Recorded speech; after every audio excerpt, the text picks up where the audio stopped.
ورحمۃ اللہ وبرکاتہ۔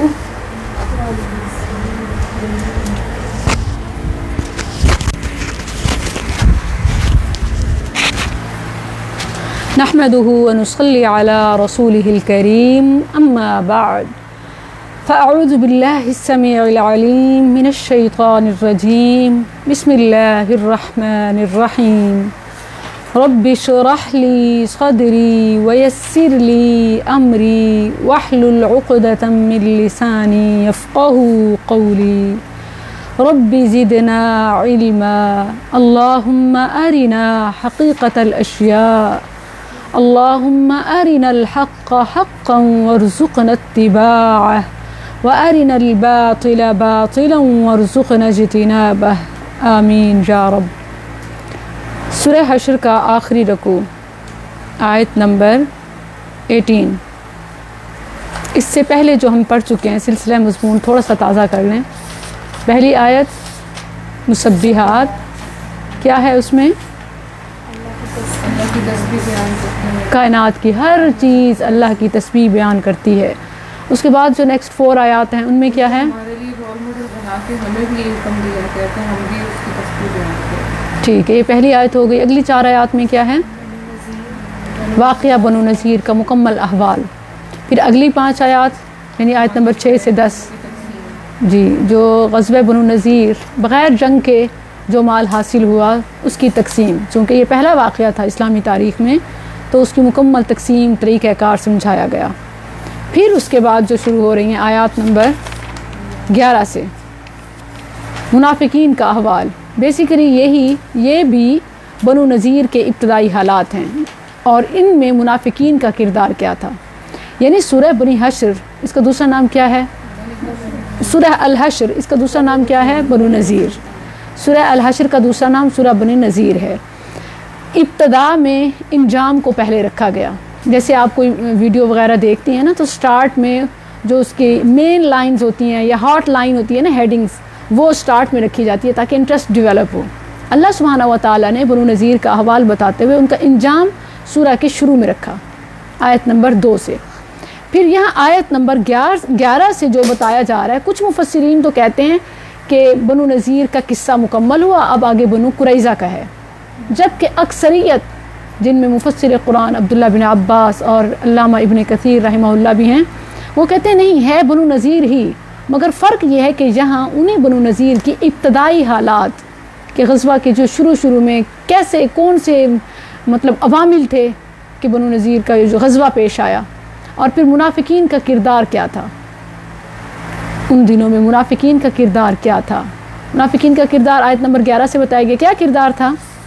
انہوں نے جا کر بنو نذیر کو کیا کہا کہ ہم تمہارے ساتھ ہیں، ہر معاملے میں تمہارے ساتھ ہیں، ہم کسی کی بھی نہیں سنیں گے، اگر نوبت تمہاری جنگ بھی ہوئی تب بھی تمہارے ساتھ، جلا وطن بھی ہوئے تب بھی تمہارے ساتھ۔ اسی صورت سے ہم نے جلا وطن اور جلا وطن کو بھی سمجھا تھا، تو بس وہی اسی کی بھی اصلاح ساتھ چاہ رہی تھی کہ جلا وطنی کی اگر نوبت آئی تو ہم بھی ساتھ جلا وطن ہوں گے، اور اگر قتال کی نوبت آئی اللہ سبحانہ و تعالیٰ نے ان کی ایک بات کو نہ چھپایا اور ایسے حقیقت بیان کی کہ میدان میں جانا تو دور کی بات، مسلمانوں تم ان کے اتحاد سے گھبراؤ نہیں، کیونکہ ان کا اتحاد جو ہے وہ ایک بلبلہ ہے، اس سے بڑھ کے نہیں، وہ اتحاد ظاہر ہے۔ اتحاد ان کے کس چیز پر ہے؟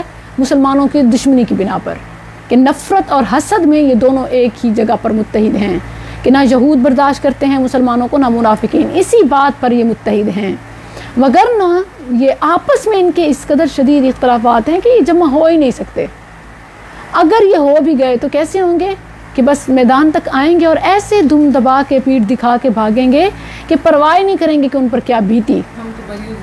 اور جیسے اگلی آیات میں مثال دی گئی، جیسا کہ شیطان کی مثال ہے ہر انسان کے حوالے سے، کہ پہلے کہتا ہے کفر کر لو، اکفر، جب وہ کر لیتا ہے کوئی غلط کام، حرام کام، تو پھر کیا کہتا ہے؟ انی بریء منک انی اخاف اللہ رب العالمین۔ بنو نذیر اور اسی طرح غزوہ بدر اس کی عملی مثال ہے کہ شیطان نے ان کے ساتھ، شیطان منافقین شیطان کے ساتھی ہوئے، انہوں نے جو بنو نذیر کے ساتھ اور اسی طرح کفار مکہ کے ساتھ جو پہلے کردار ادا کیا کہ ہم تمہارے ساتھ ہیں، تم ایک بار آؤ تو صحیح، بنو قریظہ بھی تمہارے ساتھ ہے، فلاں قبیلہ بھی، غطفان بھی، ہماری 2000 تک ہمارے مطلب ممبرز ہیں، ہم سب مسلمانوں کے خلاف جمع ہو جائیں گے، تو ان کی کیا اوقات کہ یہ بچ سکیں، یہ تمہیں نکالیں گے، آؤ پھر ان کا مقابلہ کرنا ضروری ہے۔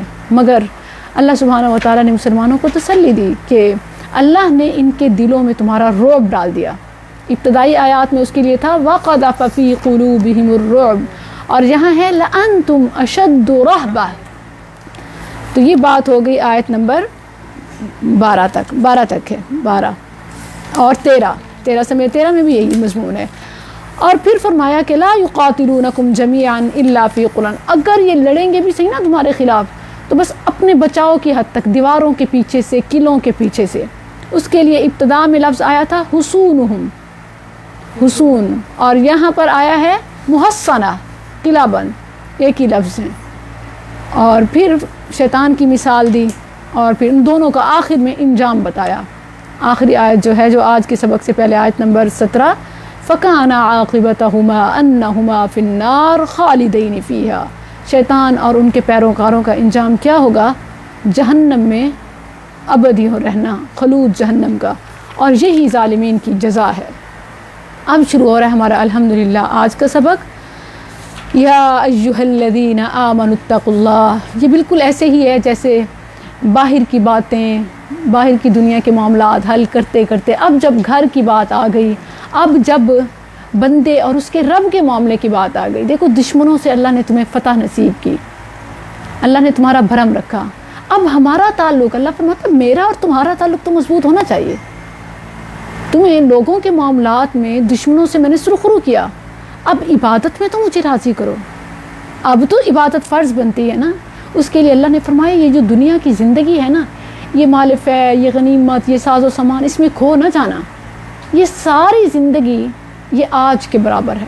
اسے اللہ نے اس دنیا کی ساری زندگی کو آج قرار دیا، جیسے آج کا دن مختصر دن ہے، کتنا 24 آورز، یا آج اجل کہیں، آج کہیں، بالکل۔ اس کے لیے اللہ فرماتا ہے کہ یا ایھا الذین آمنو، اے ایمان والو، اتقوا اللہ، تم اللہ سے ڈرو۔ اچھا، عام طور پر آپ کوئی بھی ترجمہ اٹھا کے دیکھ لینا، اس کا اتقوا کا مطلب، تقویٰ کا مطلب ڈرنا ہی ہوتا ہے، اتقوا اللہ، لیکن ان مفسرین کی آراء مجھے بہت پسند آئی جو کہتے ہیں کہ اس کا مطلب صرف ڈرنا نہیں ہے، تقویٰ کا مطلب صرف ڈرنا نہیں ہے، کیونکہ دیکھیں تقویٰ جو ہے نا یہ وہ سبق ہے کہ اسی قرآن میں آیات میں 83 ٹائم آیا ہے، 83 بار اتقو، بچنا، اتقو کا لفظ واحد، جمع، مذکر، مؤنث 83 ٹائم آیا ہے، اتقو اتقو، جبکہ ہمارے دین کی جو اساس ہے، اصل ہے، بنیاد، وہ محبت ہے، تو ڈر ڈر ڈر اتنا ڈر نہیں ہے۔ اور جب پھر اللہ سے ڈرنا، یعنی خوف کا مطلب بھی ڈرنا، تقویٰ کا مطلب بھی ڈرنا، پھر فرق کیا ہوا؟ اگرچہ مفہوم کے اعتبار سے جو مفہوم اتقو کا نکلتا ہے وہ ڈر ہی ہے، مطلب مراد، جیسے کہ نا مراد اس کے لیے نکل سکتی ہے، لیکن لفظی ترجمہ ڈرنے کے بجائے بچنا کیا جائے تو یہ زیادہ مناسب اور زیادہ صحیح ہے، کیونکہ اس میں جو ڈر ہے نا یہ وہ ڈر ہے کہ صرف ڈر نہیں ہے، بلکہ اس میں جنت، جو التقویٰ کی تعریف میں پہلے بتا چکی ہوں کہ بین الخوف والرجاء، تقویٰ صرف ڈر نہیں ہوتا بلکہ امید بھی ہوتی ہے، جنت کا لالچ اور جہنم کا خوف، جہنم کا ڈر۔ اور اس کی مثالیں بھی ملتی ہیں، جیسے وقنا عذاب النار، اے اللہ ہمیں آگ کے عذاب سے بچا، تو وقنا، قنا کہاں سے ہے؟ اتقو، تقویٰ سے، قی، واقعنا میں جو قی ہے نا، واقعنا کا مطلب تو ہے نا ہمیں، واقعنا، اور ہمیں بچا، جو قی ہے نا یہ تقویٰ کا روٹ ورڈ ہے، قی، قاف زیر یا قی، قاف زیر، واقعنا، اچھا واقعنا، اور یہ جو قاف ہے یہ تقویٰ کا روٹ ورڈ ہے، تو تقویٰ کا مطلب ڈر نہ ہوا بلکہ کیا ہوا؟ تقویٰ کا مطلب بچنا ہوا، کہ ہمیں آگ کے عذاب سے بچا۔ اسی طرح کہ اتقوا اللہ، اللہ کی نافرمانی سے بچو، اللہ کی ناراضگی سے بچو، اتقوا اللہ، یا اللہ سے ڈرو تو اللہ کے عذاب سے ڈرو اور گناہ نہ کرو، پھر وہ اس سینس میں ہوگا۔ جب ہم ڈرو ترجمہ کر رہے ہوتے ہیں تو وہ لفظی نہیں ہوتا بلکہ وہ مفہوم ہوتا ہے، مراد ہوتی ہے۔ کیا اس کا لفظی ترجمہ کیا ہوتا ہے؟ یعنی تم اللہ سے ڈرو، کیسے؟ اس کی نافرمانی سے، اس کی عذاب سے، اس کی گرفت سے، اس کی پکڑ سے. ایسے کاموں سے بچو جس سے پکڑ ہو. ہاں، ایسے کاموں سے بچو جس سے تمہیں عذاب پہنچے، تمہاری پکڑ ہو، اللہ ناراض ہو. تو پھر وہی لفظی ترجمہ تو بچنا ہی ہو گیا. اتقوا اللہ، تم بچو اللہ کی نافرمانی سے، اللہ کی پکڑ سے. ولتنظر، ناظرہ کا کیا مطلب ہوتا ہے؟ نون ظا را، جیسے طا کے بعد ظا، نظر. ہم بھی کہتے ہیں اردو میں نظر دیکھنا، نظر پڑھنا. یہ عام دیکھنا مراد نہیں ہے، یہاں دیکھنے کی ایک گہری نظر، جیسے جانچنا بھی، اور گہری نظر وہ نظر عقل و شعور سے دیکھنا بھی، اور انجام پر نظر، عاقبت پر نظر. اس میں ضرور ہے ولتنظر، اور چاہیے کہ دیکھے، یعنی ضرور دیکھے. کس چیز کو؟ انجام کو دیکھے اپنے. نفسن، ہر جان، ما قدمت، کیا اس نے آگے بھیجا، لغد، کل کے لیے. ہر کوئی اپنے آج کو دیکھے کہ کل کے لیے وہ کیا بھیج رہا ہے. یہاں دو چیزیں بڑی اہم ہیں. ایک تو یہ چیز کہ اتقو، اللہ سبحانہ و تعالیٰ کا حکم جو ہے نا بڑا خاص ہے. اتنا اہم پیغام ہے کہ قرآن کریم میں بار بار اس کی تاکید کی گئی تقویٰ کی، کیونکہ تقویٰ ہے، جس انسان کو تقویٰ حاصل ہے وہ گناہوں کے قریب نہیں جائے گا، وہ زیادہ سے زیادہ نیکیاں کرے گا. اسی لیے اللہ سبحانہ و تعالیٰ نے بار بار تقویٰ تقویٰ تقویٰ 83 بار تقویٰ کا حکم دیا. اور پورے قرآن میں 2 مقام ایسے ہیں کہ ایک ہی آیت میں اللہ نے 2 بار تقویٰ کا حکم، ایک ہی جملے میں 2 بار. ایک مقام یہاں سورہ الحشر میں ہے، اور ایک مقام سورہ نساء کی پہلی آیت ہے. یہاں دیکھیں، یہاں ہے یا ایھا الذین آمنوا اتقوا اللہ، اور لغد کے بعد ہے واتقوا اللہ. جو سورہ نساء کی آیت ہے اس میں ہے یا ایھا الناس اتقوا ربکم ان زلزلۃ الساعۃ شیء عظیم. اور آگے آیات پڑھتے جائیں تو آخر میں ہے اتقوا ربکم واتقوا اللہ الذی تساءلون بہ. آخر آیت کا اختتام بھی اتقوا اللہ پر ہوتا ہے. تو یا ایھا الذین آمنوا اتقوا اللہ، اے ایمان والو تم اللہ سے ڈرو. ولتنظر، اور چاہیے کہ دیکھے، ضرور دیکھے، ہر کوئی ما قدمت لغد. دنیا کی ساری زندگی کو اللہ تعالیٰ نے آج قرار دیا، اور آخرت کو کل. اس سے یہ بھی سمجھ آتا ہے کہ دنیا بہت مختصر ہے، اتنی مختصر جیسے آج کا دن ہے. اور کل قرار دینا قیامت کو، اس سے یہ سمجھ آتا ہے کہ وہ بہت ہی قریب ہے. جیسے کل، جیسے پوچھیں کوئی کام کب ہونا ہے، اس کے نا بس کل ہی ہونا ہے، تو گویا وہ بہت ہی قریب ہے، کوئی ٹائم نہیں ہے. تو آخرت کو اللہ نے کل قرار دیا، اور دنیا ساری زندگی کو 60 70 جتنی بھی کسی کی عمر ہے اس کو صرف آج قرار دیا. تو آخرت کے مقابلے میں دنیا واقعی اتنی ہے. تفسیر میں آپ نے لکھوایا ہے 2 سے 3 بار تقویٰ کی تاکید. 3، بالکل، یہ آپ نے بہت اچھا غور کیا. 2 سے 3 بار. 2 بار تو آپ نے پڑھ لیا نا. تیسری بار کیا ہے؟ ان اللہ خبیر بما تعملون، بے شک اللہ باخبر ہے. اب تقویٰ خود ہی آ جائے گا جب پتہ ہو کہ اللہ باخبر ہے. تو 2 سے 3 بار. یہ تیسرا یہ جو خبیر ہے نا، یہ بھی گویا تقویٰ کا پیغام ہے، تقویٰ کا تاکیدی حکم ہے کہ اللہ باخبر ہے. اور تقویٰ پیدا ہی تب ہوگا جب یہ یقین ہو کہ اللہ دیکھ رہا ہے. ان اللہ خبیر بما تعملون، جو تم عمل کرتے ہو. تو اس لحاظ سے سورہ نساء سے بھی یہ مقام زیادہ گہرا ہو گیا کہ وہاں بھی 2 بار. یہاں تقویٰ کا لفظ تو 2 بار، مگر مفہوم کے اعتبار سے خبیر یہ تیسری بار گویا تقویٰ کی تاکید ہے. تو یہ پورے قرآن کا اس لحاظ سے یہ واحد مقام ہوا کہ جس میں تقویٰ کا 3 بار تاکیدی حکم ہے. پھر اللہ سبحانہ و تعالیٰ نے جو آگے پیغام دیا نا، وہ بھی بڑا گہرا پیغام ہے. جیسے آپ کو پتہ ہے نا کہ انسان اپنی ذات کی پہچان، پورے قرآن میں اللہ سبحانہ و تعالیٰ نے انسان کو اپنے پہچان دلانے کے لیے، توحید کی معرفت کے لیے اسے کائنات میں ہی غور و فکر کا حکم دیا ہے. ہم نے گزشتہ آیات میں پڑھا ہے، ادھر دیکھو، زمین کو دیکھو، آسمان کو دیکھو، فلاں چیز کو دیکھو. بالکل ایسے. اس کے بعد اللہ سبحانہ و تعالیٰ نے آخر میں انسان کو خود اس کی اپنی جان میں غور کرنے کا حکم دیا کہ وفی انفسکم افلا تبصرون. ذرا تم اپنے گریبان میں، اپنے وجود کو دیکھو، تمہاری ابتدا کیسے ہوئی، تم اس کو دیکھو.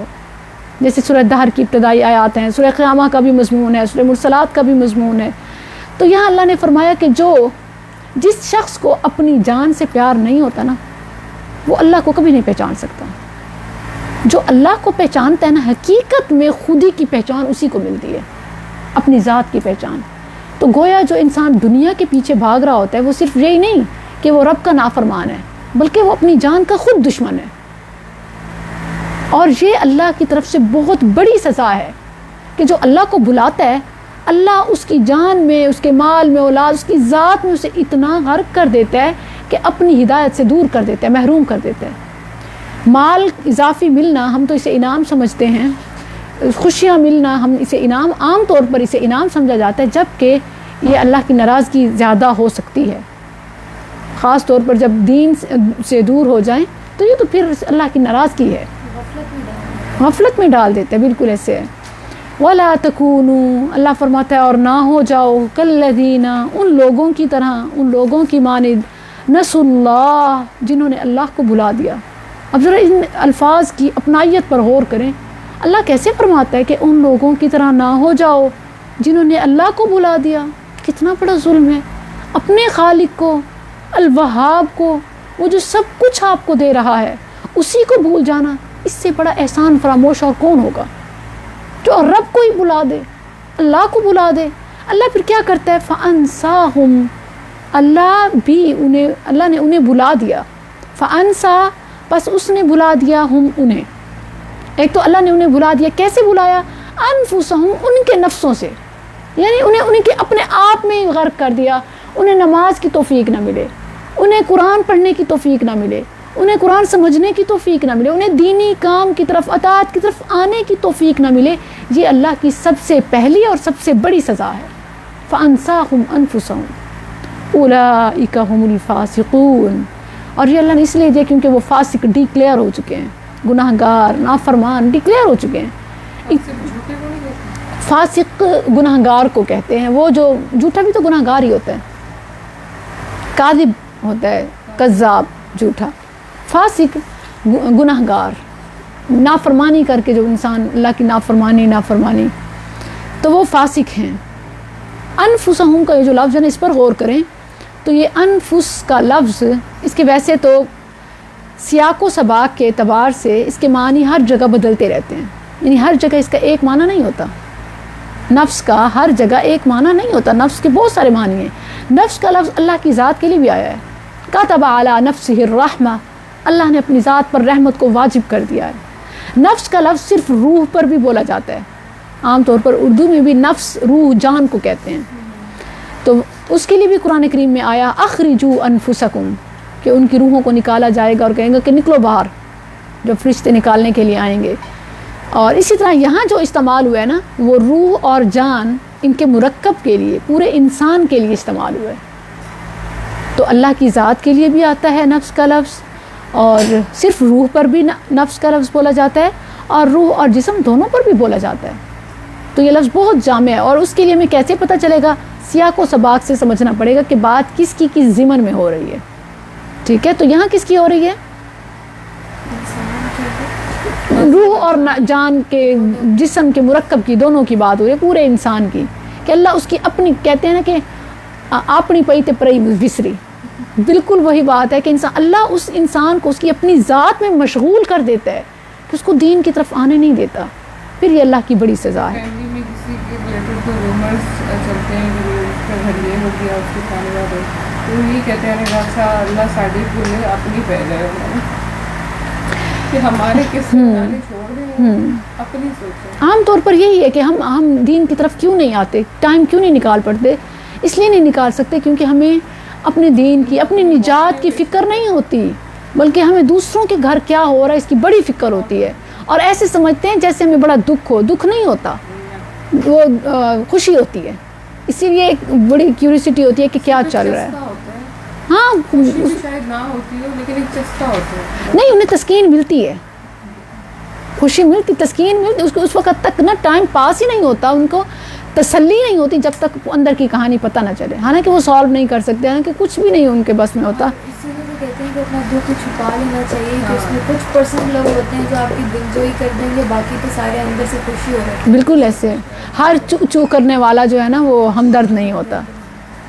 صرف اللہ ہی ہے کہ جس کے سامنے آنسو بہائے جائیں تو وہ قدردانی بھی کرتا ہے.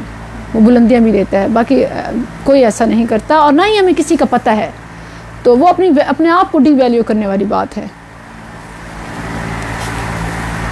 تو یہ آیت جو ہے نا کالذین نسوا اللہ فانساہم انفسہم، یہ ایسے ہے کہ اللہ کی پہچان، جس شخص کو اللہ کی پہچان مل جائے اس کو اپنی ذات کی پہچان مل جاتی ہے، اس کو اعتماد بھی مل جاتا ہے اپنی ذات سے، اپنے زور بازو پر بھی اعتماد ہوتا ہے، کیونکہ اللہ کا جو ڈر ہے وہ انسان کو تمام ڈروں سے بے نیاز کر دیتا ہے، بالکل جو سورہ مزمل میں ہے۔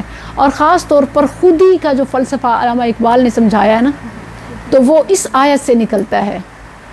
خودی کا یہ آیت جو ہے وہ خودی کے فلسفے کا مبدا بھی ہے، منبع بھی ہے، کہ اسی آیت سے خودی کا فلسفہ نکلتا ہے، حدیث تو نہیں، بعض لوگ اس کو حدیث کہتے ہیں لیکن میں نے تحقیق کی حدیث نہیں ہے، بلکہ سلف صالحین کا ایک قول ہے کہ من عرف ربہ فقد عرف نفسہ، جس نے اپنے رب کو پہچان لیا اس نے اپنی ذات کو پہچان لیا۔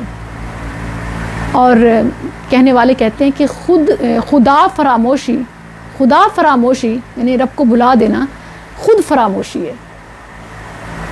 ذرا ان لفظوں کا جوڑ توڑ دیکھیں کہ خدا فراموشی خود فراموشی ہے، رب کو پہچاننا اپنی ذات کو پہچاننا۔ تو ہم اپنی ذات سے ہی ہیں، اپنے ہی ایک ایک اعضاء سے، اپنی ایک ایک نعمت سے، کہ یہ سب کچھ کرنے والا کون ہے؟ وہی، بالکل اس کی ذات کو ہم اپنی ذات سے ہی پہچانتے ہیں۔ بالکل ایسے تو اللہ کا اور بندے کا اپنے رب کے ساتھ، خالق کے ساتھ بڑا گہرا کنیکشن ہے، بڑا گہرا الٹیمیٹ کنیکشن ہے۔ ہم نہیں سمجھتے، ہمیں لگتا ہے کہ مطلب شاید جو ہمارے پاس ہے، جو سن رہے ہیں ہم آج مٹیریلسٹک ورلڈ ہے نا، ہم ان مادی چیزوں پر زیادہ انحصار کرتے ہیں، اسی لیے ہم وہ تعلق اپنے رب سے بنا نہیں پاتے کہ دل میں جو خیال آئے تو محسوس ہو کہ وہ ہماری پکار سنی گئی ہے۔ دیکھیں یہ خودی کی پہچان، خودی کا سبق دینے کے بعد اپنا تعارف اللہ سبحانہ و تعالیٰ نے آگے کی تمام آیات میں کروایا۔ پہلے اس کے بعد اللہ کیا فرماتا ہے کہ جو بھلا دیتے ہیں اپنے رب کو، اللہ ان کو ان کے اپنی ذات میں مشغول کر دیتا ہے، غرق کر دیتا ہے، پھر ان کو اپنی طرف آنے ہی نہیں دیتا۔ پھر آگے اللہ فرماتا ہے کہ یہ کوئی معمولی بات نہیں ہے، یہ کوئی معمولی سزا نہیں ہے، یہ تو فاسق ٹھہرائے، فاسق قرار پائے، اور پھر ان کا انجام کیا ہوگا؟ جہنم۔ اس کے لیے اگلی آیت دیکھیں، لا یستوی اصحاب النار واصحاب الجنہ، اللہ فرماتا ہے کہ جہنم والے اور جنت والے برابر نہیں ہو سکتے، یہ کوئی معمولی بات نہیں ہے۔ خدا فراموشی، رب کو نہ پہچاننا یہ کوئی معمولی بات نہیں ہے، کیونکہ وہ تو اصحاب النار ٹھہرائے، جبکہ کامیاب کون ہوں گے؟ اصحاب الجنت هم الفائزون، جنت والے وہی کامیاب ہیں۔ اگر کمپیئر کیا جائے نا تو مختلف قرآنی آیات میں اور احادیث میں جنت والوں کی لسٹ میں ملتی ہے، جہنم والوں کی، اس آیت کی روشنی میں کہ کیسے برابر نہیں ہوں گے جنت والے اور جہنم والے۔ جنت والوں کے لیے حدیث قدسی ہے صحیح بخاری میں، ابو ہریرہ رضی اللہ عنہ سے نبی صلی اللہ علیہ وسلم نے فرمایا کہ اللہ عز و جل فرماتا ہے، اعدت لعبادی الصالحین ما لا عین رأت ولا اذن سمعت ولا خطر على قلب رجل فاقرؤوا ان شئتم فلا تعلم نفس ما اخفی لهم من قرۃ اعین۔ اس کا ترجمہ یہ ہے کہ اللہ فرماتے ہیں جنت والوں کے لیے، اپنے نیک بندوں کے لیے میں نے جو کچھ تیار کر رکھا ہے کسی آنکھ نے دیکھا نہیں ہے، کسی کان نے سنا نہیں ہے، اس کا وصف، اس کی خوبیاں کوئی دل، کوئی سوچ اس کو امیجن نہیں کر سکتی۔ کیا سرپرائز ہے! بس قرآن کی آیت پڑھ لو کہ فلا تعلم نفس ما اخفی لهم من قرۃ اعین، پہلے بھی پڑھ چکے ہیں۔ جنت کی صفات میں، اہل جنت کی صفات میں یہی جو حدیث قدسی پیش کی جاتی ہے۔ اور جہنم والوں کے لیے کیا فرمایا کہ ان میں سے کچھ ایسے ہوں گے کہ جن کے گناہ تھوڑے ہوں گے تو ان کی آگ، ان کے سزا ان کی جو ہوگی ان کے پاؤں کے ٹخنوں تک ہوگی، یعنی ان کو سزا اتنی ملے گی کہ آگ ان کے ٹخنوں تک پہنچ رہی ہوگی۔ لیکن یہ جو سب سے کم بتایا جا رہا ہے، تھوڑا سوچیں کہ ہم تو اتنی سی بھی اگر ایک کانٹا جتنی جگہ بھی اگر ایک پن اٹک جائے جسٹ ایک پاؤں تو پورا تو دور کی بات، صرف ایک پن ایک اٹک جائے تو وہ پورا جسم کرب میں آ جاتا ہے، تو کہاں آگ اور وہ بھی ٹخنوں تک، کیا بچا؟ اور پھر اس سے بڑھاتے گئے، فرمایا کہ کچھ لوگوں کی جو آگ ہوگی ان کے گھٹنوں تک ہوگی، اور کسی کے لیے فرمایا کہ ان کی گردن تک ہوگی، اور دیکھیں اس کے علاوہ ہم نے سورۃ دہر میں پڑھا کہ نیک لوگوں کے لیے کیا ہوگا، سلسبیل، کافور، زنجبیل، فلیورز بتائے کہ ان کے لیے کیا ڈرنکس ہوں گے. اور جہنمیوں کے لیے کیا بتایا وہاں کہ جس کو نہ وہ پی سکیں گے اور نہ ان کے لیے کچھ پینے کے لیے ہوگا، بالکل ایسا ہوگا کہ وہ اٹک جائے گا، ان کو پینا بھی دشوار ہو جائے گا، پینا بھی پینفل ہوگا. نہ ہی لا یسمن ولا یغنی من جوع، نہ بھوک پیاس ختم کرے اور نہ ہی کوئی انرجی طاقت دے، بلکہ وہ گلے میں ہی اسٹک ہو جائے کہ جیسے وہیں پہ خشک ہو جائے اور نہ نیچے اتر سکے نہ باہر نکل سکے، اور زبردستی گویا انہیں پلایا جائے. نہیں برابر ہو سکتے. یہی مضمون قرآن کریم میں مختلف مقامات پر آیا. سورہ صاد میں بھی آیا اور سورہ الف لام میم تنزیل السجدہ میں بھی آیا. الف لام میم تنزیل السجدہ کی آیت نمبر 18 میں فرمایا افمن کان مؤمنا کمن کان فاسقا، کیا فاسق اور مومن برابر ہو سکتے ہیں؟ لا یستوون، نہیں برابر ہو سکتے. سورہ صاد میں فرمایا ام نجعل الذین آمنوا وعملوا الصالحات کالمفسدین فی الارض، کیا امن پسند اور فسادی برابر ہو سکتے ہیں؟ ام نجعل المتقین کالفجار، کیا متقین اور فجار برابر ہو سکتے ہیں؟ نہیں. یہاں فرمایا لا یستوی، وہاں سوالیہ انداز میں، یہاں خود کلیئر کر دیا دو ٹوک کے لا یستوی اصحاب النار و اصحاب الجنہ اصحاب الجنۃ هم الفائزون. فائز کہتے ہیں ونر کو، کامیاب کو، جس کا لسٹ میں ٹاپ پہ نام ہو. اللہم اجعلنا منہم، اللہم اجعلنا من الفائزین. اور فاشل کہتے ہیں فیل ہونے والے کو. فائزون یا فائزین کے اپوزٹ آتا ہے فاشلین، ناکام. یہاں فائزون ہے نا، تو فائز کے اپوزٹ آتا ہے فاشل. فاشلین ناکام، فیل ہونے والے، اور فائزون کامیاب ہونے والے. اچھا یہاں پر دیکھیں آیات کا بڑا گہرا ربط ہے. جیسے پیچھے آج دنیا کی ساری زندگی کو آج قرار دیا اور آخرت کو غدن، کل قرار دیا کہ بس کل. اور غد کا جو لفظ ہے نا، کل کی صبح کے لیے بولا جاتا ہے عربی زبان میں. غدوف کہتے ہیں بالکل کل صبح، یعنی ارلی مارننگ. تو بس مطلب کل کی شام تک بھی انتظار نہیں ہوگا، قیامت ایسے ہی سروں پر ہے. پھر اس کے بعد فرمایا کہ بالکل صبح سے ہی، مطلب بہت ہی قریب ہے، ٹائم بہت تھوڑا ہے. تو اور اگر ہار گئے تو پھر یہ بہت بڑی ہار ہوگی، بہت بڑی ناکامی ہوگی. اور یہ بات ہمیں کہاں سے، یہ حل کہاں سے ملے گا؟ ہمیں کوئی سلیبس تو ہونا چاہیے نا. اتنی بڑی ناکامی اور اتنی بڑی کامیابی ہے تو کوئی پیٹرن تو ہو، کوئی سلیبس ہو. یہ نجات کہاں لکھی ہے، اس کے کون سے طریقے ہیں، کامیابی کے کون سے طریقے ہیں، وہ اللہ سبحانہ و تعالیٰ نے اگلی آیت میں بیان کیے کہ لو انزلنا ھذا القرآن، کامیابی کے گر اور ناکامی کے جو راز ہیں وہ اس قرآن میں ہیں. اور یہ اتنا فصیح ہے، اتنا واضح، اتنا کلیئر ہے کہ پہاڑ جو انسان کی نظر میں ایک نان لیونگ ہے، پہاڑ جیسی چیز پر بھی نازل کیا جاتا نا تو وہ بھی اس کو سمجھتا اور اس کے خوف سے دب جاتا، پھٹ جاتا.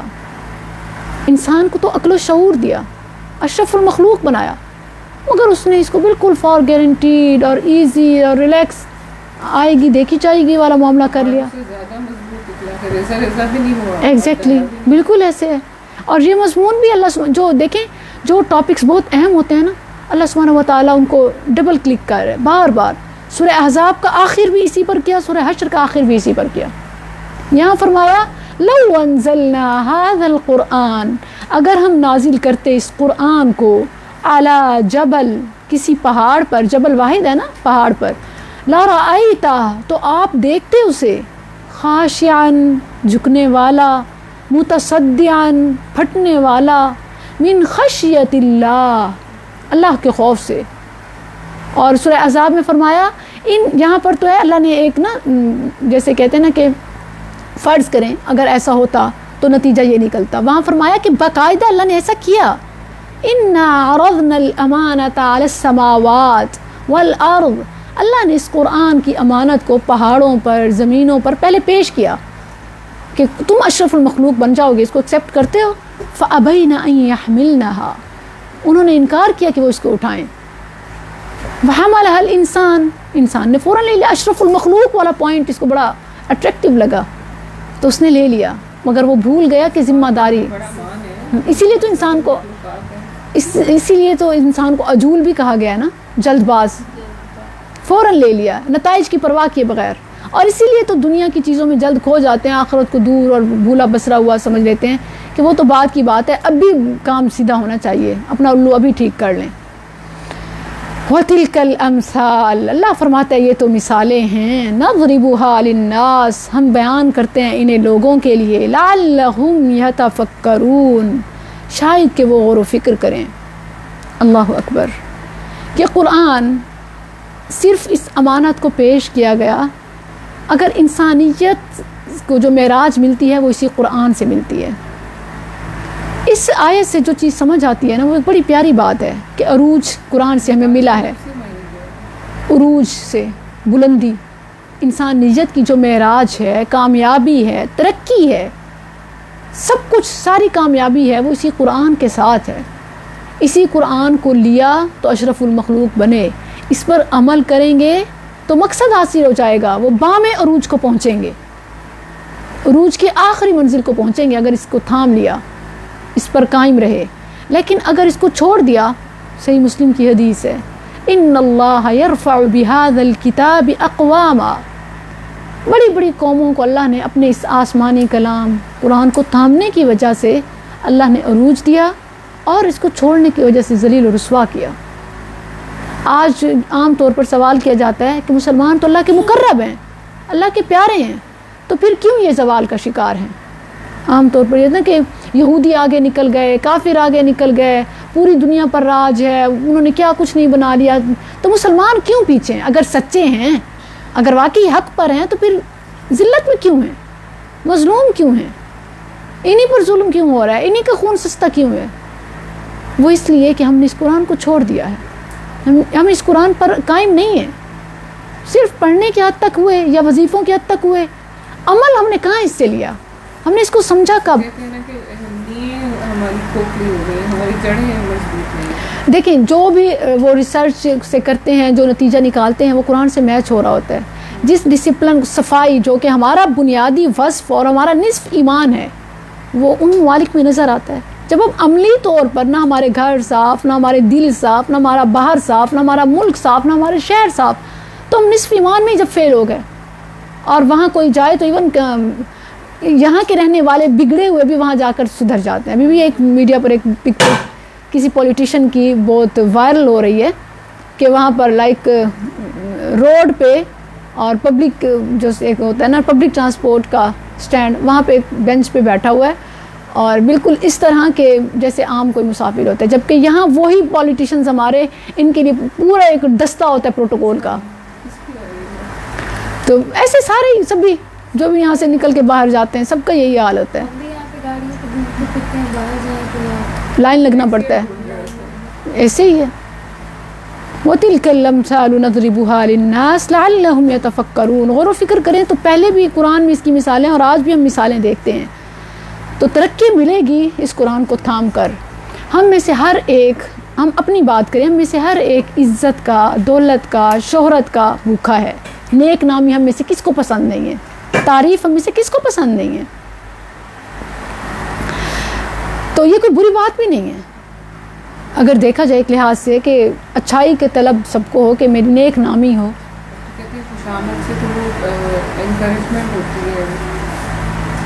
اچھا یہ نیک نامی جو ہے نا، ان سینس واقعی نیک ہوں اور نیک نامی ہو، ڈسکنیکٹ کر دیں، ڈس لائن کر دیں۔ اگر نیک ہوں اور اللہ نیک نامی دے تو یہ بڑا اس کا انعام ہے۔ ابراہیم علیہ السلام نے دعا کی تھی نیکی کی شہرت ملے، اور واقعی نیک بھی ہوں، جھوٹی شہرت نہیں، دکھاوے کی نہیں، لوگوں کے، ہاں تو وہ والی تو ویسے بالکل۔ اس کے لیے ابراہیم علیہ السلام نے دعا کی تھی، وَجَعَلْ لِي لِسَانَ صِدْقٍ فِي الْآخِرِينَ، اللہ نہ صرف آج کے لوگوں میں بلکہ آنے والوں میں بھی میرا تذکرہ خیر ہوتا رہے۔ اس کے لیے ہمیں اپنی ذات کے لیے کیا دعا کرنی چاہیے؟ یہ ابراہیم علیہ السلام کی دعا بھی بڑی پیاری ہے، ہم یہ بھی پڑھ سکتے ہیں کہ وَجَعَلْ لِي لِسَانَ صِدْقٍ فِي الْآخِرِينَ، دعا میں سے یہ دعا بڑی اچھی ہے کہ اللہ مجھے لوگوں کی زبانوں پر میرا تذکرہ خیر جاری کر۔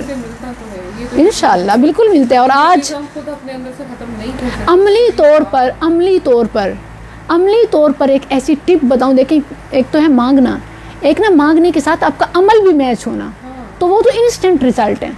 اور وہ کیسے ملیں گے؟ تو مانگنے سے وہ عمل کرنے کا حوصلہ بھی تو آتا ہے نا. بالکل توفیق بھی اللہ دے دیتا ہے. ہاں جی. تو اس کے لیے ہے کہ قرآن کے ساتھ جڑ جائیں. آج تک میں نے کوئی ایسا پرسن نہیں دیکھا جو اس قرآن کو پڑھنے کے ساتھ جڑا ہو اور اس کا مقام اس کے خاندان میں کم ہو. میں نے آج تک کوئی پرسن ایسا نہیں دیکھا. بلیو می، یہ جو قرآن پڑھنا ہے اور پڑھانا ہے یہ کسی مطلب پروفیشن میں ہو، ڈاکٹر ہو، انجینئر ہو، کسی کو اتنا عروج نہیں ملتا جتنا قرآن پڑھنے پڑھانے والے کو ملتا ہے. تو جو چاہتی ہیں کہ مجھے میری فیملی میں عزت ملے، میں پرومیننٹ ہوں، میرے وہ اپنا قرآن پڑھنا پڑھانا زیادہ کر دیں. وَلَقَدْ يَسَّرْنَا الْقُرْآنَ لِلذِّكْرِ فَهَلْ مِن مُّدَّكِرٍ. نصیحت پکڑنے والوں کے لیے اس میں نصیحت ہے. بالکل. جو قرآن کے ساتھ جڑ جاتی ہے اللہ اسے نہ صرف یہ کہ اپنے ہاں بلندیاں دیتا ہے بلکہ اس کے گھر میں، اس کے خاندان میں، اپنے پرائے ہر جگہ اس کی مقبولیت عام کر دیتا ہے، اس کو بلند مرتبہ دے دیتا ہے. یہ اللہ درجات بلند کرے گا. درجات یہ صرف جنت کے درجات نہیں ہیں، یہ دنیا میں بھی درجے بلند ہوتے ہیں. اور دنیا کے درجے کیسے بلند ہوتے ہیں کہ اللہ اسے لوگوں کی زبانوں پر مقبول عام دے دیتا ہے. اور باقاعدہ ایک حدیث بھی ہے کہ اللہ سبحانہ و تعالیٰ جس شخص سے محبت کرتا ہے تو آسمان بالا میں اعلان کرتا ہے کہ میں اس سے محبت کرتا ہوں، تم بھی محبت کرو. حتیٰ کہ پھر زمین میں اعلان کر دیا جاتا ہے اور یوں لوگوں کے دلوں میں اس کی مقبولیت پھیل جاتی ہے. ہر کوئی اس سے محبت کرنے لگتا ہے. ایون غیر بھی، ایون جو اس کے دشمن بھی جو اس کے خیر خواہی نہیں چاہتے پھر بھی کیا کہتے ہیں کہ ہاں اچھا ہے، ٹھیک ہے، ہمارے ساتھ بنے نہ بنے یا جو کچھ بھی ہو، لیکن as a person, as a human being وہ اچھا ہے. یہ کوئی کم بات نہیں ہے. اور یہ کیسے ہوگا؟ آپ کو لوگوں کے واقعی آپ اچھے اللہ کے ہاں بھی لوگوں کے ہاں بھی کیسے بنیں گے؟ اس قرآن کے ساتھ. تو جو چاہتی ہے کہ مجھے میری فیملی میں ایک اسپیشل مقام ملے، میری عزت ہو، وہ اس قرآن کے ساتھ اپنی خلوت بھی اور جلوت بھی گزارے، اپنی تنہائی بھی اس قرآن کے نام کر دے اور اپنی گیدرنگ بھی اس قرآن کے نام کر دے. کہ جب ہر کوئی اپنی افراتفری لہو و لعب میں ہو تب بھی وہ قرآن کے ساتھ ہو، اور جب ہر کوئی اپنے سکون، آرام اور اپنے می ٹائم میں ہو وہ تب بھی قرآن میں ہو. تو خلوت جلوت جو قرآن کے ساتھ کرتا ہے کر کے دیکھ لیجئے، آپ کو انسٹنٹ رزلٹ ملنا شروع ہو جائیں گے انشاءاللہ. اور یہ بہت مشکل چیز ہے لوگوں سے منوانا، کہ لوگ اپنے دل کی گہرائیوں سے کسی کا وجود تسلیم کر لیں. آپ کو پتہ ہے کہ بڑی مشکل چیز ہے. انسان سانپوں سپیروں کو یہ کہہ کر بند کر دیا کہ انسان ہی انسان کو ڈسنے کے لیے کافی ہیں. تو مطلب انسان سب سے بڑا دشمن ہے. انسان کا معترف ہو جائے بڑی بات ہے. تو اللہ سبحانہ و تعالیٰ انسان کو، انسان کا، اس کے جانی دشمن کو اس کا معترف کر دے گا. کرنا کیا ہوگا؟ اپنی خلوت جلوت میں قرآن، اس سے جڑنا. اب اللہ سبحانہ و تعالیٰ اپنے اسماء و صفات کا جہاں گلدستہ پیش کر رہا ہے. سبحان اللہ، اللہ اپنے اسماء و صفات کا گلدستہ ان آخری آیات میں سے گلدستہ کیوں کہا گیا؟ کیونکہ پورے قرآن میں اللہ کے اسماء و صفات بکھرے ہوئے ہیں، اور زیادہ سے زیادہ اگر کہیں جمع ہوئے ہیں تو وہ 4 کا نمبر ہے. الملک، القدوس، العزیز، الحکیم. زیادہ سے زیادہ کہیں اللہ کے اسماء و صفات اگر جمع ہوئے ہیں تو وہ تعداد 4 ہے. لیکن یہ مقام، یہ آخری 3 آیات وہ ہیں کہ ایک ہی آیت میں اللہ کی 9 صفات جمع ہو گئی، 9 اسماء. اور ہر اسم بڑی شان والا، بڑی طاقتور ہے، بڑا ہی طاقت والا، بڑی شان والا. ہر اسم اس کی الگ اپنی تفسیر ہے. لیکن اگر دیکھیں کہ وہ پاورفل نام 9+ ہو جائیں تو وہ کتنی بڑی کامیابی اور کتنی بڑی قبولیت بھی ہے کہ اللہ کے نام سے مانگا جائے تو وہ قبول ہوتا ہے. وَلِلَّهِ الْأَسْمَاءُ الْحُسْنَى فَادْعُوهُ بِهَا. عام طور پر ہمارے ہاں ادھر بھاگ کے وسیلہ، اس کا حاضر کا وسیلہ، غائب کا وسیلہ، مطلب نیک کا وسیلہ، برے کا وسیلہ، کہ کس کا کوئی عمل اللہ کو پسند آ جائے، کوئی دربار، کوئی پتھر، کوئی شجر، کچھ نہیں چھوڑا جاتا. جبکہ اللہ کے اسماء و صفات یہ وہ وسیلہ ہے جس کا اللہ نے خود حکم دیا ہے کہ اللہ سے مانگو. کیسے؟ الرحیم، تو رحم کر. الفتاح، اے بند دروازے کھولنے والے، ہماری ساری بندشوں کو کھول دے. الرزاق، اے رزق کے خزانوں کے مالک، تو ہمیں رزق عطا کر. یا شافی الامراض، اللہ تو ہماری جسمانی روحانی بیماریاں ختم کر. اللہ کو اس اسم سے پکارنا جو آپ جس میں مبتلا ہیں، جیسے کسی فیلڈ کا ایکسپرٹ ہوتا ہے نا، کسی بیماری کا کوئی اسپیشلسٹ ہوتا ہے، تو اللہ جو نام ہے اس کا اسپیشل، اسی کے ساتھ اپنی تکلیف کو ملا کر مانگنا، وہ پھر بیماری، وہ تکلیف بچتی نہیں ہے۔ تو بس ہم نے وہ میچنگ کرنی ہے۔ آئیں دیکھیں کہ یہاں گلدستے میں ہمیں کیا کیا پیغام ملتا ہے۔ ہو اللہ، وہی اللہ، کون؟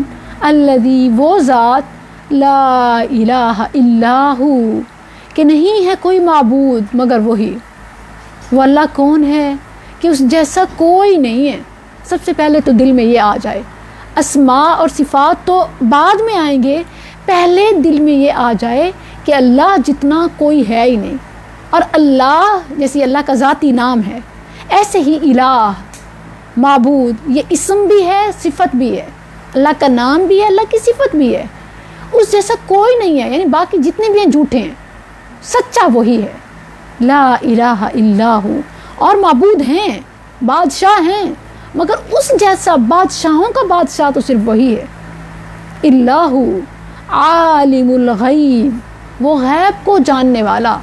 دعویٰ کرنے والے کرتے ہیں کہ فلاں پہنچی ہوئی سرکار ہے، فلاں پہنچا ہوا ہے، اس کو سب کا پتہ ہے، وہ دل کی حال جانتا ہے، وہ آپ کیا کر کے آئے ہو، وہ نفس شناس ہے۔ مطلب بہت سارے لوگ اس طرح کی باتیں دعوے کرتے ہیں، مگر سب کو اگر کسی کو کچھ معلوم ہے بھی تو یا تو وہ یہ ہوتا ہے کہ لائک ان سائنٹیفک وے وہ کچھ وہ کر لیتے ہیں نا، جیسے کچھ انڈے میں سے کچھ نکالتے ہیں تو ان سائنٹیفک وے وہ ڈالا گیا ہوتا ہے نا، کیمیکل سے سرکے میں بھگو کے رکھ دیں اور وہ باہر کی جو اس کی باڈی ہوتی ہے، خول ہوتا ہے، وہ نرم ہو جاتا ہے، کچھ بھی اندر ڈالا جا سکتا ہے ایون بغیر توڑے۔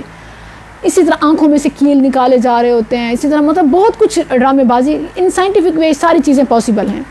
اور اگر وہ روحانیت کے پیچھے بھی اگر کوئی چیز ہو، بالفرض والمحال، میں محال بھی ساتھ کہوں گی کیونکہ ہم نہیں جانتے کہ کون حقیقی ولی ہے، اگر کوئی کسی کی کوئی کرامت، کوئی ایسی چیز ہے بھی صحیح، تو وہ بھی تو اللہ کی گیون ہے نا، تو وہ مکمل عالم غیب تو نہ ہوئے۔ رسولوں کو بھی جو علم ملا وہ اللہ کا عطا کردہ ہے، تو جو چیز عطا کردہ ہے وہ غیب نہیں ہے، وہ ظاہر ہو جائیے اس پر۔ اور جو بغیر کسی کے بتائے معلوم ہو تو وہ ایسا کون ہے؟ صرف اکیلا اللہ، کہ جس کو خود سے پہلے سے بغیر کسی کے بتائے سب کچھ معلوم ہے۔ تو آپ کی جتنی بھی کہانیاں الجھی ہوئی ہیں، جتنے بھی معاملات اٹکے ہوئے ہیں، آپ خود بھی نہیں جانتے کہ معاملہ اصل میں کیا تھا۔ ہم اپنی پریشانیاں اس لیے بھی سالو نہیں کر سکتے، ہمیں حقیقت کا پتہ نہیں ہوتا۔ ہم حقیقت کا کیسے جانیں گے اصل حقیقت کیا ہے؟ کیونکہ ہم اکثر اوقات نا بہت ساری مطلب خیال ہوتے ہیں، ایک کے ساتھ تانے بانے ملا کے کچھ اپنی طرف سے کچھ ایک فرض کر لیتے ہیں، اور پھر ساری اپنی لائف یا ساری سوچ اسی پر ایک پوری سٹوری کو ترتیب دے دیتے ہیں، جبکہ حقیقت میں یہ بھی ممکن ہوتا ہے کہ سٹوری ویسے نہ ہو جیسے ہم جس نظر سے دیکھ رہے ہیں، جس اینگل سے سوچ رہے ہیں۔ تو کیوں نہ اس سے مدد مانگی جائے جو آپ سے بھی زیادہ آپ کی سٹوری کو، معاملے کو سمجھنے والا، جاننے والا ہے، عالم الغیب۔ تو اس سے مانگا جائے کہ یا عالم الغیب، اللہ میرا علم محدود ہے، اللہ تو جاننے والا ہے نا، اللہ انت تعلم لا اعلم، اللہ تو جانتا ہے میں نہیں جانتا، انک تقدر ولا اقدر، اللہ تو قادر بھی ہے میں تو بے بس ہوں۔ جب مانگنا یوں ہو جائے نا رب سے، عطا گارنٹیڈ ہوتی ہے۔ ایسے نہ مانگا جائے کہ ہمیں اللہ کی شان کا ہی پتہ نہ ہو۔ دیکھیں، آپ کسی ایسے سے مانگیں جو خود خالی ہو، خود کنگلا، اس سے جا کے کچھ مانگیں، وہ آپ کو کچھ بھی نہیں دے سکے گا۔ یا آپ کو پتہ ہو کہ اس کے پاس یہ چیز ہے اور جا کے آپ چمٹ جائیں، سٹک ہو جائیں کہ بس مجھے چاہیے، یقیناً آپ لینے میں کامیاب ہو جائیں گے۔ نبی صلی اللہ علیہ وسلم نے فرمایا ہے کہ اپنے رب سے ایسے مانگو کہ وَأَنْتُمْ مُوقِنُونَ بِالْإِجَابَةِ، اللہ مجھے چاہیے ہی چاہیے، کوئی ڈر نہیں ہے، کوئی آپشن نہیں ہے، بتا کہاں جاؤں۔ تو جب یقین کا یہ انداز ہوتا ہے نا تو پھر وہ عطا گارنٹیڈ ہوتی ہے۔ آپ نے فرمایا یوں نہ مانگا کرو کہ اللہ تو چاہے تو یہ کر دے، تو چاہے تو یہ کر دے، نہیں، اللہ کو کہیے اللہ تیرے سامنے معاملات تو ایک کن کے محتاج ہیں، انما امرہ اذا اراد شیئا ان یقول لہ کن فیکون، اللہ مجھے یقین ہے میں صحیح جگہ پر آیا ہوں، میں صحیح جگہ پر آئی ہوں، اللہ مجھے یقین ہے کہ اللہ تیرے نبی کا فرمان ہے، جھوٹا نہیں ہو سکتا کہ تو بندہ جب ہاتھ اٹھاتا ہے، حدیث میں نبی صلی اللہ علیہ وسلم نے فرمایا کہ اللہ سبحانہ و تعالی حیی، اللہ بہت ہی باحیا ہے، اللہ سخی بھی اتنا ہے کہ جب بندہ اپنے رب کے آگے ہاتھ اٹھاتا ہے تو اللہ کو شرم آتی ہے ان یردہما صفرا، کہ اس کو خالی بھیج دے. اللہ کو اس بات پر حیا آتا ہے کہ بندہ اس کے آگے ہاتھ اٹھائے اور وہ خالی پھیر دے. تو اس یقین سے مانگیں کہ اللہ ہمیں ضرور دے گا. اور اس کے اسماء لاڈ بھی ہے، اور جیسے اللہ بس یہی در ہے، کوئی اور در ہے ہی نہیں. اگر کوئی ہے اللہ تو بتا، اگر جب کوئی ہے ہی نہیں تو اللہ پھر عطا، پھر دے. عالم الغیب والشہادہ، اللہ میں جس طرح اس سارے معاملے کو دیکھ رہی ہوں، اللہ یہ غلط بھی ہو سکتا ہے، لیکن تو عالم الغیب ہے، علام الغیوب ہے، والشہادہ، اور حاضر کو بھی جاننے والا ہے. یعنی جو کچھ مجھے معلوم ہے، جو سب کچھ تیرے سامنے، یہ بھی، اور جو ہمیں نہیں معلوم وہ بھی تجھے تو معلوم ہے. الرحمن الرحیم، یہ بھی اللہ کی دو بڑی عظیم صفات ہیں، عظیم نام ہے اللہ کے. الرحمن کہ اللہ تو اپنے پرائے سب کو دیتا ہے، میں گناہ گار ہی صحیح، تیری رحمتوں کا پھر بھی محتاج تو ہوں. اور الرحیم گویا اشارہ ہے کہ اللہ کلمہ گو تو ہوں، کیونکہ الرحیم کا جو رحم ہے وہ خاص مومنوں کے ساتھ ہے. تو یا رحیم اللہ کلمہ گو ہوں، اللہ ٹوٹے پھوٹے سجدے ہی صحیح تیرے سامنے سر کو جھکاتی تو ہوں. اللہ حق ادا نہ بھی صحیح قرآن کھولتی تو ہوں، اللہ اپنی کوشش کرتی تو ہوں. تو اللہ تیری رحمتیں اگر تیرے ہی بندوں کے کام نہیں آئیں گی تو تیری رحمتیں کن کے لیے ہیں؟ الرحمن الرحیم، یہ اللہ کی صفات. هو اللہ، وہی اللہ، الذی لا الہ الا ہو، کہ جس کا مقابل کوئی نہیں ہے، اس جیسا کوئی نہیں، وہ اکیلا ہے. الملک، وہ بادشاہ ہے. الملک بادشاہ کا لفظ عام بھی عربی میں آپ دیکھیں کہ جو سعودی بادشاہ ہیں ان کے نام سے ملک سلیمان، ملک فہد، اس طرح ان کے نام کے ساتھ ملک لگتے ہیں. ملک بادشاہ کو کہتے ہیں. بادشاہ جن میں بھی بادشاہت کا سسٹم جن ممالک میں رائج ہے تو ملک کا لفظ آتا ہے. مگر اللہ کیسا ملک ہے؟ مالک الملک، بادشاہوں کا بادشاہ. جیسے سورہ آل عمران میں ہے قل اللہم مالک الملک، کہہ دیجئے کہ اے اللہ مالک الملک، تو بادشاہوں کا بادشاہ ہے. اللہ میرا معاملہ گھر کے حکمران، میرے قوام، میرے سرتاج، میرے گھر کے کسی ممبر کے ہاتھوں پھنسا پڑا ہے. ہماری سٹوری جو ہے اللہ وہ الجھی ہوئی ہے. تو مالک الملک اللہ تو نہ صرف شہر کا، ملک کا، پوری دنیا کا بادشاہ ہے. تو ہمارے مسئلے کو نہیں سلجھا سکتا. اللہم مالک الملک تؤتی الملک من تشاء، اللہ تو جسے چاہتا ہے نا عزت، اقتدار، اختیار اسی کو دیتا ہے. وتنزع الملک ممن تشاء، اور جس سے چاہتا ہے چھین لیتا ہے. وتعز من تشاء وتذل من تشاء، تو جسے چاہتا ہے عزت دیتا ہے، تو جسے چاہتا ہے ذلت دیتا ہے. تو اللہ عزت والے رب سے میں عزت مانگتی ہوں. مسنون دعاؤں میں اگر ہم دیکھیں نا تو اللہ سبحانہ و تعالیٰ سے جب نبی صلی اللہ علیہ وسلم دعائیں مانگتے تو رب العزہ، رب الکعبہ، کعبہ کا رب، عزتوں کا رب، اے عزتوں کے رب ہمیں عزتیں دے. اے اللہ عزتوں کے رب سے ہمیں نہ مل سکے تو اللہ عزتیں کہاں سے ملیں گی؟ اللہ تو ہی بتا، من اصدق من اللہ قیلا. ایک طرف تو کہتا ہے کہ تیرے اسماء ہیں، تیری صفات ہیں، ان سے مانگو. اللہ ان سے مانگ رہے ہیں نہ ملے تو بتا دے کہ تیرے قول سے بڑھ کے سچا کون ہے. من اصدق من اللہ قیلا، من اصدق من اللہ حدیثا. اللہ تیرا فرمان جھوٹا نہیں ہو سکتا، تیرے نبی کے فرمان احادیث جھوٹی نہیں ہو سکتی. اللہ انہی کو پڑھ کر، انہی کو سن کر، انہی سے انسپائر ہو کے اللہ تجھ سے مانگ رہے ہیں. تو اللہ ان کی لاج پہ رکھ. اللہ تجھے تو حیا آتی ہے نا اپنے بندے کے ہاتھ خالی لوٹاتے ہوئے. تو اللہ میرا مان نہ توڑ. اللہ شیطان دشمن ہے، اللہ وہ تیرے میرے درمیان فاصلے ڈالنا چاہتا ہے. اللہ تو مجھے بچا دے، میری قبول کر کہ میرا یقین تجھ پر باقی رہے، قائم رہے. اور اللہ اس طرح مجھے کر کہ جس طرح اللہ تیری عطائیں مجھے مجبور کر دیں گی ہر بار اسی دروازے پر آنے کے لیے. تو اللہ یہ چیز عطا کر دے. الملک بادشاہ ہے، القدوس نہایت پاک، کہ جو کچھ بھی تیرے بارے میں غلط کہتے ہیں یا جو کوئی تیری صفات میں کوئی شریک ٹھہراتے ہیں، فلاں کہتا ہے کہ یہ کر لو تمہارا مسئلہ حل ہو جائے گا، مجھے نہیں یقین، مجھے تجھ پر یقین ہے. القدوس، اللہ پھر کیسے ریجیکٹ کرے گا؟ اللہ فلاں نے مجھے آپشن دیا یہ پکی کھا لو، یہ وہ کر لو، مطلب اس طرح کے آپشنز آپ کے سامنے ہیں، یہ کر لو، وہ بہت سے ناجائز غلط ٹونے ٹوٹکے پھوکیں غیر شرعی طریقے بتا رہے ہوتے ہیں. تو اللہ میں ان سب پر یقین نہیں رکھتی، تو ان سب سے پاک ہے. اللہ یہ چیزیں سبب نہیں ہو سکتی تیرے قریب آنے کا، تو ان کا محتاج نہیں ہے. اسباب وسیلے تو عاجز ڈھونڈتا ہے، تو بغیر سبب کے دے سکتا ہے، تو عدم سے وجود میں لا سکتا ہے. القدوس، خاص طور پر یہ جو صفت القدوس ہے نا، رکوع اور سجود میں اس صفت سے مانگنا چاہیے. رسول اللہ صلی اللہ علیہ وسلم رکوع اور سجود میں پڑھتے تھے سبوح قدوس رب الملائکۃ والروح. دیکھیں کہانی دل کی دل میں ہے، ابھی ٹوٹے پھوٹے الفاظ بھی نہیں کہہ رہے کہ اللہ کیا میرا مسئلہ ہے، کون سے لوگ مجھے کیسے کیسے شیطان مجھے بہکا رہا ہے، اللہ میں ان کی طرف نہیں جا رہی. تو القدوس ہے، تو ان چیزوں سے بے نیاز ہے، تو ان چیزوں سے بالا ہے، تو ان اسباب کا محتاج نہیں ہے.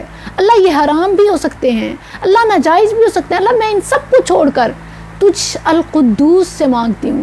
یہ سب الفاظ آپ نے ترتیب نہیں دیے، کیونکہ دیکھیں جب دکھ ہوتا ہے نا، بعض اوقات ایسے کیفیت ہوتے سکتہ طاری ہو جاتا ہے، کچھ سمجھ نہیں آتا کیسے اور کن الفاظ میں مانگے. اس وقت صرف سر سجدے میں ڈال کر اگر یہی پڑھ لیا جائے سبوح قدوس رب الملائکۃ والروح، تو عطائیں گارنٹیڈ ہو جاتی ہیں. دل میں خیال، زبان تک لفظ آنے سے پہلے اللہ مراد پوری کر دیتے، کیونکہ یہ وہ اللہ کے اسماء ہیں، صفات ہیں کہ جو منہ سے نکل کر بات آئی گئی نہیں ہو جاتی، بلکہ باقاعدہ اڑتے ہیں، عرش تک جاتے ہیں اور عرش کے گرد چکر لگاتے ہیں، احتجاج کرتے ہیں جب تک کہ وہ مراد عطا نہ ہو جائے. اللہ نے ان میں بڑی طاقت رکھی ہے، بڑی شان ہے.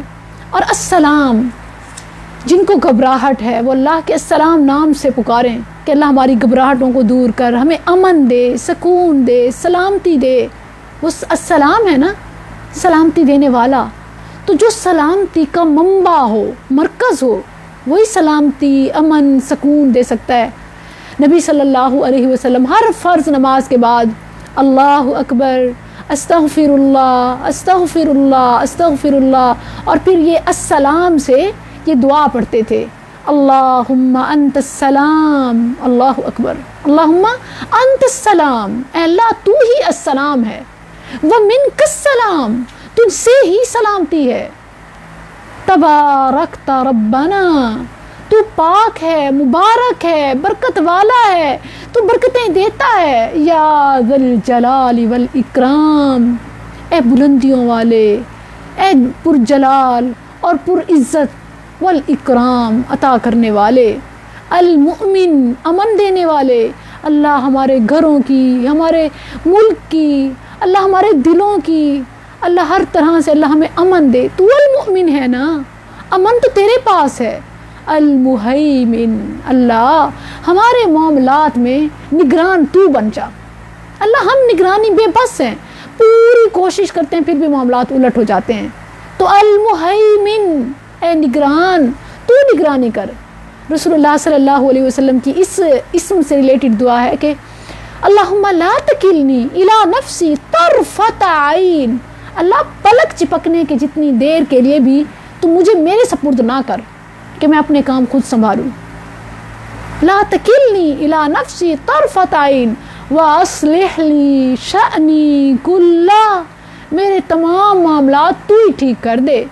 اللہ میں نے اپنی طرف سے بگاڑنے کے لیے کوئی کسر نہیں چھوڑی، میں نے اپنے معاملات حل کرتے کرتے ایسے بگاڑ بیٹھی ہوں کہ اب حل ہوتے نظر ہی نہیں آتے.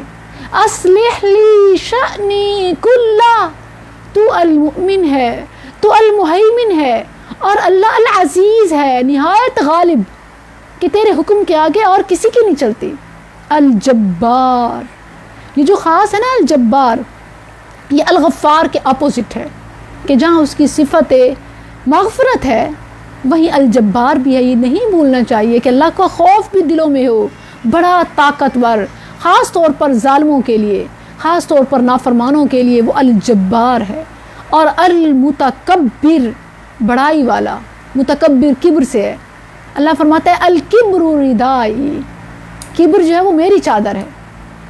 اور انسان کو میں کا لفظ میں بہت کچھ ہوں اس میں نہیں آنا چاہیے. اس میں ایک سوال یہ بھی آ سکتا ہے کہ عام طور پر جو ہم کہتے ہیں کہ یہ میری چیز، میں ہوں، یہ میں کا لفظ اپنی ذات کے لیے ہم عام طور پر بہت بولتے ہیں. صبح کی کلاس میں بھی ایک اسٹوڈنٹ پوچھ رہی تھی کہ کیا پھر میں کہنا ناجائز ہوا یا کیسے ہوا. بہت ساری ہم چیزوں میں اپنی میں کا ذکر کرتے ہیں، ہماری میں آ بھی جاتی ہے، بہت سارے کاموں میں رکاوٹ بھی بن جاتی ہے. تو جب کہ یہ میں تو صرف اللہ ہی کو سوٹ کرتی ہے نا. اللہ سبحانہ و تعالیٰ نے پورے قرآن میں اپنی ذات کے لیے جمع متکلم کا لفظ فرمایا ہے. نحن کہ ہم اپنی ذات کے لیے اللہ نے جمع کا صیغہ، جمع کا ورڈ چوز کیا. لیکن ایک مقام ایسا ہے کہ جہاں اللہ نے میں ہی، صرف میں، صرف میری، ان کو جمع کر دیا، اور وہ ہے سورہ طٰہٰ. جو میں ایک ہے نا انسان کا، اگر تو وہ جائز معاملات میں ہے، اللہ کی نافرمانی میں نہیں ہے، جائز چیزوں کے لیے اگر کوئی انسان میں کر رہا ہے، اللہ کے دیے ہوئے اقتدار، اختیار اور اس کو فرما برداری کے کاموں کے لیے اگر وہ میں آ رہی ہے، تو یہ ایک جو وہ ہے جیسے کہہ لینا کہ شارٹ آئی ایم، مختصر چھوٹا میں، یہ جائز ہوا. ایک ہے بگ آئی ایم، اور وہ صرف اللہ ہے. المتکبر، اللہ فرماتا ہے اننی انا اللہ، بے شک میں ہی اللہ ہوں، لا الہ الا انا، میرے سوا کوئی نہیں، فاعبدنی، میری ہی عبادت کرو. تو یہاں فرمایا المتکبر، بڑائی والا. سبحان اللہ عما یشرکون، پاک ہے اللہ ان سے جن سے وہ شریک ٹھہراتے ہیں. یعنی اللہ کی صفات ثابت کر رہے ہیں، اور جو نیگیٹیوٹی ہے، جو لوگ غلط چیزیں منسلک کرتے ہیں، منسوب کرتے ہیں، ان کو ہم ریجیکٹ کر رہے ہیں. تو اللہ کے کتنے پیارے بن گئے. ایک طرف سے اللہ کو اس کی اسماء و صفات کا واسطہ، اور پھر نیگیٹیوٹی سے برات کہ اللہ اس سے ہمارا کوئی تعلق نہیں ہے. سبحان اللہ عما یشرکون، جو شرک کرتے ہیں، جو غلط باتیں کرتے ہیں، جو مشرک ہیں، جو کافر ہیں، اللہ ان سے ہم بیزار ہیں. هو اللہ الخالق، وہ اللہ الخالق. خالق دیکھیں بہت سارے کریٹر ہوتے ہیں بہت ساری چیزوں کے، لیکن وہ خالق نہیں ہے. کیوں خالق نہیں ہے؟ کیونکہ وہ کوئی نہ کوئی سیمپل دیکھ کے، نمونہ دیکھ کے کوئی نہ کوئی چیز بناتے ہیں. جیسے انسان جیسا روبوٹ بنانے کی کوشش کی جاتی ہے، کوئی نہ کوئی چیز. تو وہ الخالق وہ کریٹر ہوتا ہے، وہ بنانے والا، وہ پیدا کرنے والا کہ جس کے سامنے کوئی سیمپل نہ ہو، اور وہ پہلی دفعہ وہ چیز بنائے، بہتری اور پرفیکٹ بنائے. وہ ہے الخالق. اور الباری ایسے ہے، بالکل بالکل ایسے. کسی بھی کام میں پرفیکشن آنے میں ٹائم لگتا ہے. پرفیکشن تو کبھی آ ہی نہیں سکتی، وہ ہمیشہ لیٹسٹ اور نیو اس کے آتے ہی رہتے ہیں نا. کوئی نہیں کہتا کہ لاسٹ ورژن ہے اس کا. نیو ورژن تو کہہ سکتے ہیں، لاسٹ ورژن نہیں کہتے. تو الباری وہ موجد ہے، یعنی ایجاد کرنے والا پہلی بار. المصور، دیکھیں مصور سازی، تصویر سازی، مجسمہ سازی، عام طور پر یہ لفظ بولا جاتا ہے، اور ہمارے ہاں اس پیشے سے منسلک لوگ ہیں. لیکن وہ بھی دیکھیں جو اسکیچ کر رہا ہوتا ہے، ایک طرف سے تصویر کو دیکھتا ہے اور پھر کرتا ہے. اللہ ایسا مصور ہے، اور ایسی جگہ وہ ماں کے پیٹ میں بچے کو بناتا ہے کہ جہاں پر اور کوئی پہنچ ہی نہیں سکتا، کسی سے فنگر پرنٹس نہیں ملتے. مطلب اس میں ایگزامپلز ان کے پاس ہوتی ہیں کہ کوئی بالکل بلائنڈ بھی ہوتا ہے تو وہ بھی اپنے ہاتھوں سے بنا رہا ہوتا ہے، بالکل، لیکن اسے کسی کی ہی بنائی ہوتی ہے. کیسے اس کو اس نے دیکھا ہوتا ہے. انسانوں میں سے آپ بات کر رہی ہیں. نہیں، ایک ہوتا ہے نا کہ اللہ سبحانہ و تعالیٰ ان کی مختلف حص تیز کر دیتا ہے اور سینسز تیز کر دیتا ہے. تو اور کافی طور پر جب اسپیشل بچوں کے اسکولز ہوتے ہیں تو ان کو لائک ان کے پاس دیکھ نہیں سکتے، تو ان کو مختلف چیزوں کی شیپس دکھائی جاتی ہیں، تو اس سے وہ آئیڈیا نکالتے ہیں. بالکل. لہ الاسماء الحسنی، اسی کے لیے ہیں اسماء حسنی. الحمدللہ جو ہم نے پڑھے. یسبح لہ ما فی السماوات والارض، اور یہ وہ مقام ہے جو میں نے شروع میں بتایا تھا کہ سبح سے صورت شروع ہو رہی ہے اور یسبح پر ختم ہو رہی ہے. تو مسبحات میں سے یہ واحد صورت ہے جس کا آغاز بھی اختتام بھی تسبیح پر ہو رہا ہے. تو اس لیے اسے ام المسبحات بھی کہا جا سکتا ہے کہ مسبحات کی بھی یہ مرکزی صورت ہے، مین صورت ہے. مسبحات کی ماں. وَهُوَ الْعَزِيزُ الْحَكِيمُ، کیسے نہ کرے ہر چیز اس کی تسبیح. ام المسبحات. وَهُوَ الْعَزِيزُ الْحَكِيمُ، اور وہ نہایت غالب حکمت والا ہے. اس تسبیح سے ریلیٹڈ مسبحات سے صورت ہے، تو آخر اس صورت کے اختتام سبحان اللہ و بحمدی سبحان اللہ العظیم ربنا تقبل منا انك انت السميع العليم وتب علينا انك انت التواب الرحيم.